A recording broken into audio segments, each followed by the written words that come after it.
breaking news ho, etong si Alice Guo. Akala nyo, nakalimutan na natin. Akala nyo, wala na sa Pilipinas si Alice Guo. Alice Guo sentenced to reclusion perpetua for qualified trafficking. Tama ba ako? Reclusion perpetua habang buhay? No? Tingnan ko nga, saglit lang. Kasi yun yung pagkakaintindi ko Reclusion perpetua. Alam ko habang buhay yan. A legal term, primarily from Philippines, translate permanent imprisonment, no?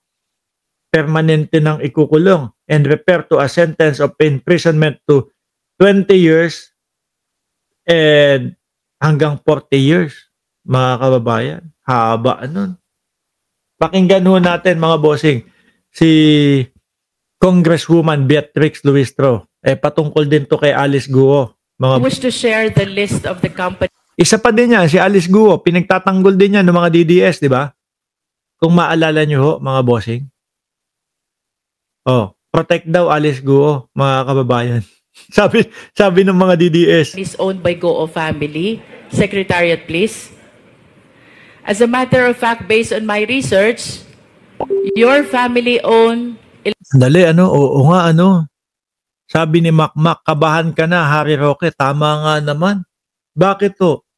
Di ba, qualified human trafficking din yung nakakaso kay Roque ngayon? Isa sa dahilan kung bakit tumakas, nagtago si Roque doon po sa Netherlands. Mukhang yari talaga. Ang hinihintay lang doon kay Roque, mga bossing, is matapos yung kanyang yung kanyang pagpasa nung kanyang ang tawag doon, asylum.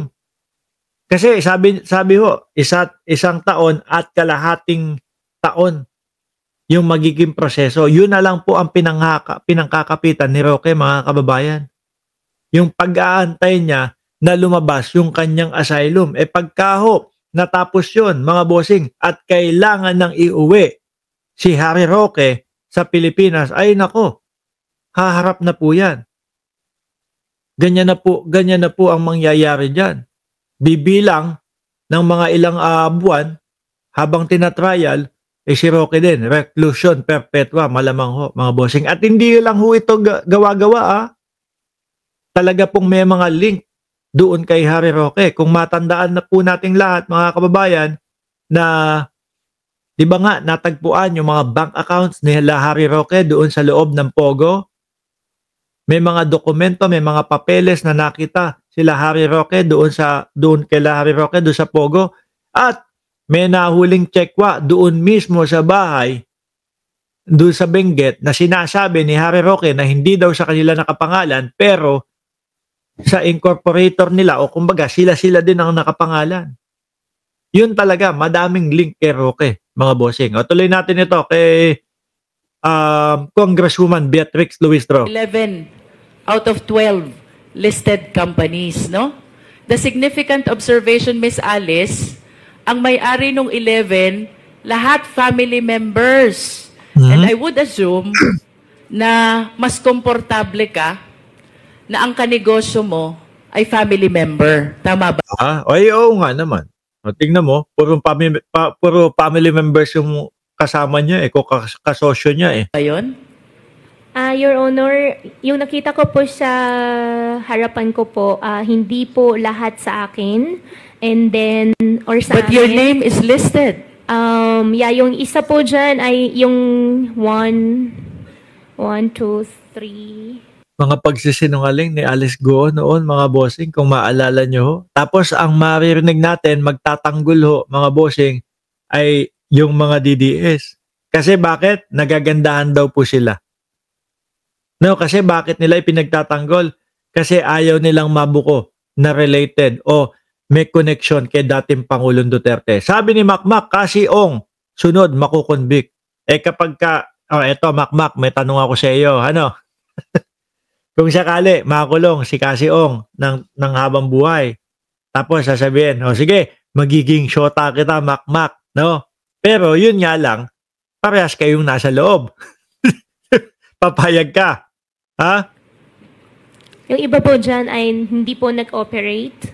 hindi po natuloy yung mismong company. Nevertheless, would you confirm that majority of these companies, your name is listed as one of the owners? Yes, Your Honor. And the names of your family members are likewise listed as one of the owners. Do you confirm? Yes, Your Honor. In other words, Miss Alice, sa usapang negosyo, Mhm. naniniwala ka na dapat ang kasama sa negosyo, kilala mo? Correct, oo. Siyempre, pagtitiwalaan mo ho yun, mga bossing. Hindi ka naman pwedeng, oh, sige, ikaw, uy, halika dito. Ano, bakit? Tara, magsosyo tayo ng negosyo. Hindi naman ho pwedeng ganun, mga kababayan. 'Di ba? Dapat talaga, legit nakakilala mo at close mo. Yes, Your Honor. Naniniwala ka din na dapat ang kasama sa negosyo, pinagtitiwalaan mo. Mhm. Yes, Your Honor. At Perfect. bago magkaroon ng tiwala, dapat kilala muna. Tama?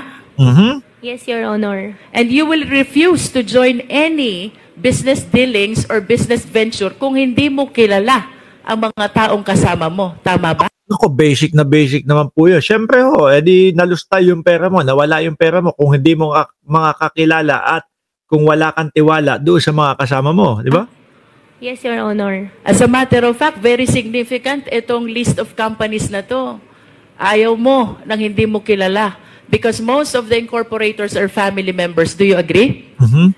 Hindi naman po sa ayaw ko. Most, at least. Okay. Most. Diba? Ang maliwanag, Alice, hindi ka sasama sa negosyo kung hindi mo kilala at hindi ka nagtitiwala sa taong kasama mo. Correct. Oho. Yes po. Correct. Now, I wish to invite your attention to the Articles of Incorporation of Baofu. Secretariat, kindly flag. Diyan na po siya mga nadiin eh. Diyan po di sa mga pogo na yan, mga kababayan eh. Diba? So ulitin ko ho yung breaking news na una yan at sinuportahan lang po natin doon sa hearing ng Congress dahil po si Alice Guo, mga boss chief amos sir, nasentensya na po ng reclusion perpetua for qualified trafficking, mga boss. Ayan ang balita dyan, mga kababayan. Ngayon, alisin na natin yan. Ano? Dakuin natin etong si Pangulong Bongbong Marcos. Bakit to? Kasi may issue yung mga DDS dito po sa inilabas ni Pangulong Bongbong Marcos na SALN, mga kababayan. No? Ang sabi nila, nako, from 79 million, no? From 79 million na kaperahan ni Bongbong Marcos, biglang tumalon ng 1.3 o 1.4 billion daw ho, mga bossing. Malaki ang problema ng mga DDS dyan at mukhang gusto nilang sabihin na nagnanakaw ang ating Pangulo. Pwede po bang maging speaker si Congressman Sandro? Tingin ko si Boji hindi na sila magpapalit-palit dyan. Sabi dito, mga kababayan, nung 2025 daw ho, 79.29 million, 2025 ho mga bossing, 79.29 million ang SALN ni Pangulong Bongbong Marcos. Nung panahon ho na yan, 2025, baka 5 piso lang ho ang pera ko sa bulsa ko eh. Ano? Hindi naman siguro. 2025, siguro kahit papaano po, may mga 5,000 na akong pera nung panahon na yon. Pag may 5,000 ka nung panahon na yan, masaya ka na eh, no? Tapos, nung 2025, 2005, ayan. Diba? 2005, 79.29 million ang SALN ni Pangulong Bongbong Marcos. After 2 years daw ho, mga bossing, ay naging 120 million na daw po. No? Kumbaga, halos 40 milyones ho ang nadagdag. Sabi ko sa isip-isip ko, kung may ganyan kang kalaking pera, tapos ipupuhunan mo sa iba't iba, at kumbaga, madami kang negosyo, mga bossing, yung 40 milyones na yan, sa loob po ng sa loob po ng 2 taon, maliit po yan. Maliit po yan, mga boss chief amo, sir, para doon sa gain nung kanyang pera o nung kanilang ari-arian o nung SALN. No? So wala pong issue dyan. Isang taon, naging 179 million, malamang, binwen na sa negosyo, etc., etc., kung ano-ano pa. Diba? Kapag kahugan niyan kasi na, kalaki ang inyong mga kaperahan, mga bossing, madali nang magpalago ng pera. Naniniwala ho kayo sa akin? Hindi. Hindi ho.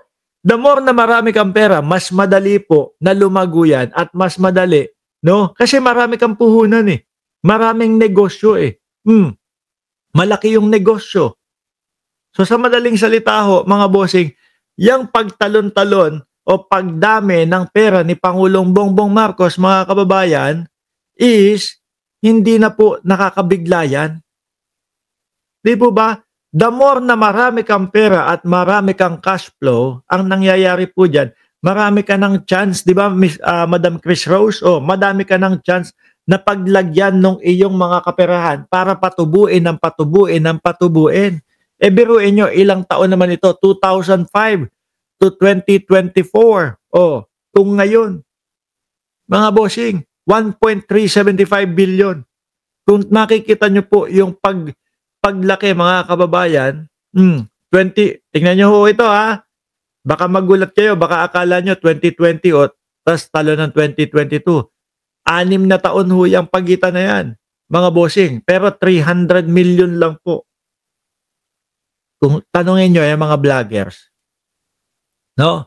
Tanungin nyo ho yung mga vloggers kung ilang milyon buwan-buwan po yung nadadagdag doon sa kanilang doon sa kanilang mga ari-arian at mga kaperahan. Wala pa dyan yung kay Marcos Sr. Mas mayaman pa yan kay Elon Musk, sabi ni Jay Cas.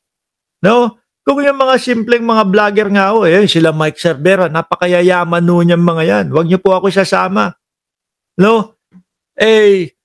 Siguro, kada buwan ho, may 2-3 milyon o 5 milyon ang nadadagdag doon sa mga kaperahan yan. Yung Pangulo pa kaya na napakadaming pampuhunan.